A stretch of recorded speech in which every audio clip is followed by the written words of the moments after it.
നടൻ ദിലീപിന് ശബരിമലയിൽ VIP പരിഗണന നൽകിയതിൽ ഹൈക്കോടതി വിമർശനം. സംഭവത്തിൽ ദേവസ്വം ബോർഡിനോട് കോടതി വിശദീകരണം തേടിയിരിക്കുകയാണ്.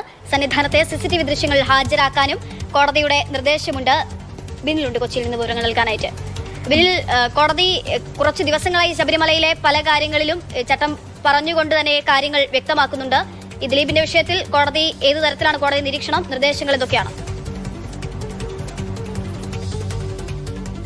ശബരിമലയിൽ ആർക്കും പ്രത്യേക പരിഗണന നൽകരുത് എന്നത് കോടതി നേരത്തെ തന്നെ വ്യക്തമാക്കിയിട്ടുള്ളതാണ്. കാരണം അവിടെ വരുന്ന എല്ലാ ഭക്തന്മാരും സമന്മാരാണ്. എല്ലാവർക്കും വിർച്വൽ ക്യൂ വഴിയാണ് അവിടെ ദർശനം ഇപ്പോൾ അനുവദിക്കുന്നത്. അതുകൊണ്ട് ആ രീതിയിൽ തന്നെ കാര്യങ്ങൾ പോകണമെന്നത് നേരത്തെ തന്നെ വ്യക്തമാക്കിയിരുന്നു. ഇന്നലെ സുനിൽ സ്വാമിയുടെ കേസിന്റെ വിധിന്യായം പുറത്തു വന്നപ്പോൾ അതിലും അക്കാര്യം എടുത്തു പറയുകയും ചെയ്തിരുന്നു. ഇന്നലെ രാത്രിയാണ് നടൻ ദിലീപ് ശബരിമലയിൽ ദർശനം നടത്തിയത്. അവിടെ ദിലീപിന് VIP പരിഗണന കിട്ടിയിട്ടുണ്ട് എന്നതാണ് കോടതി പരിശോധിക്കാൻ പോകുന്നത്. അതുകൊണ്ടാണ് ഹൈക്കോടതി ദേവസ്വം ബോർഡിനോട് ഇക്കാര്യത്തിൽ വിശദീകരണം തേടിയിരിക്കുന്നത്. ദേവസ്വം ബോർഡിന്റെ ഉദ്യോഗസ്ഥർ അനുഗമിച്ച് ദിലീപിനെ സന്നിധാനത്ത് ശ്രീകോവിലിന് മുന്നിലെത്തിച്ച് ദർശനം നടത്തി പോകാനുള്ള സൗകര്യം നൽകി എന്നതാണ് ആക്ഷേപമായിട്ടുള്ളത്. അത് പരിശോധിക്കുകയാണ് കോടതി. അതുകൊണ്ടാണ് സന്നിധാനത്തെയും അപ്പർ തിരുമുറ്റത്തെയും CCTV ദൃശ്യങ്ങൾ ഹാജരാക്കാനായി കോടതി നിർദ്ദേശിച്ചിരിക്കുന്നത്.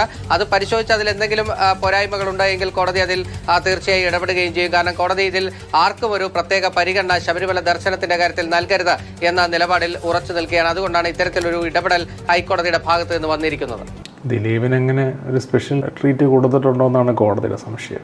CC ക്യാമറയൊക്കെ പരിശോധിച്ചാലേ അറിയാൻ പറ്റും. ശബരിമല വരുന്നവർ VIP അല്ലല്ലോ. അയ്യപ്പനോടുള്ള ഭക്തി കൊണ്ട് നമ്മളൊരു സാധാരണക്കാർ മാലയിട്ട് വ്രതം എടുത്തല്ലേ വരുന്നത്. അപ്പം അതങ്ങനെ മതിയില്ലേ, പിന്നെ എന്തിനാണ് VIP ആയിട്ട് ട്രീറ്റ് ചെയ്യുന്നത് എന്നുള്ളതായിരിക്കും കോടതി ചിന്തിക്കുന്നത്. ദേവസ്വം ബോർഡിനോട് ചോദിച്ചത് നിങ്ങൾ അങ്ങനെ ചെയ്തിട്ടുണ്ടോ എന്നൊക്കെ ചോദിക്കുന്നത് കൊണ്ട് ദിലീപിൻ്റെ ആ കേസിന് ശേഷം ദിലീപിനെ പഴയ പോലെ എത്ര ഒരു മൈലേജ് ഇല്ല. ഒന്നാമത്തെ കാര്യം, അദ്ദേഹം സെലക്ട് ചെയ്യുന്ന സിനിമകൾ പോലും പഴയ കോമഡികളിലാണ്. പുള്ളി ഇപ്പോൾ ഈ ബോഡി ഷേമിങ് ആയിരുന്നില്ല പുള്ളിയുടെ പല പടങ്ങളിലെ നമ്പറുകൾ. അപ്പോൾ അദ്ദേഹത്തിൻ്റെ ലാസ്റ്റ് ഇറങ്ങിയ പടത്തിൻ്റെ അകത്ത് പോലും ജോണി ആൻ്റണി വന്ന് വയറുള്ള സെക്യൂരിറ്റിയാണ്, ഇച്ചിരി വയറൊക്കെ ഉണ്ട്. അപ്പോൾ അദ്ദേഹത്തിൻ്റെ മകളുടെ വയറ് കാണാം, ചെറുക്കൻ്റെ കൂട്ടർ വരുമെന്നോ അങ്ങനത്തെ പറയുന്ന സമയത്ത് ഈ വയറില്ലേ എന്ന് ദിലീപ് പറയുന്നുണ്ട്. ഇപ്പോഴും പുള്ളി ആ കോമഡിയൊക്കെ തന്നെ പുള്ളി ഇപ്പോഴും യൂസ് ചെയ്യുന്നു. ആ കാലഘട്ടം മാറി. ഇന്നിപ്പം അതൊക്കെ ഒരു ബോഡി ഷേമിങ് ആണ്. അത് ദിലീപ് മനസ്സിലാക്കിയിട്ടില്ല. അതുകൊണ്ടാണ് ദിലീപിൻ്റെ പടങ്ങൾ പരാജയപ്പെടുന്നത്. പിന്നെ പുള്ളിയെ സംബന്ധിച്ച് പുള്ളിയുടെ പഴയ രക്ഷകൻ പോലത്തെ സാധനങ്ങളൊക്കെ പുള്ളി ഇടയ്ക്ക് ഇറക്കിയ അതെല്ലാം പരാജയമായിരുന്നല്ലോ. ഇനി അങ്ങനത്തെ കഥകൾ പുള്ളിക്ക് വർക്കൗട്ട് ആകത്തില്ല. ഒരു പെണ്ണിനെ രക്ഷിക്കാൻ വരുന്ന കഥകളൊന്നും പുള്ളിക്ക് വർക്കൗട്ട് ആകത്തില്ല. കാരണം ജനം അംഗീകരിക്കത്തില്ല. അതാണ് പ്രശ്നം. അക്സെപ്റ്റ് ചെയ്യാതിരിക്കുമ്പം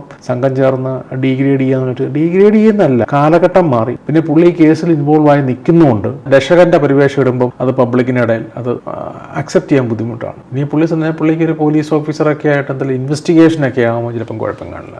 ഒരു സീനിയർ പോലീസ് ഓഫീസറോ ഒരു കേസ് അന്വേഷിക്കുന്ന അങ്ങനെയൊക്കെയുള്ള സാധനങ്ങൾക്ക് എന്താണ് പുള്ളിക്ക് താല്പര്യമില്ലായിരിക്കും. പക്ഷേ കോമഡി, ആ ചെറുപ്പക്കാരൻ കല്യാണം കഴിക്കാത്ത പയ്യൻ 30 വയസ്സുള്ള അതൊന്നും ഇനി വർക്കൗട്ട് ആകാൻ പ്രയാസമാണ്.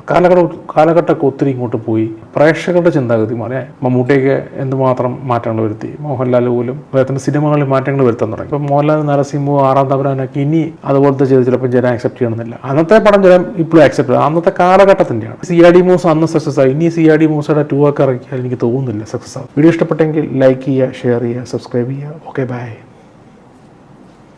Take care.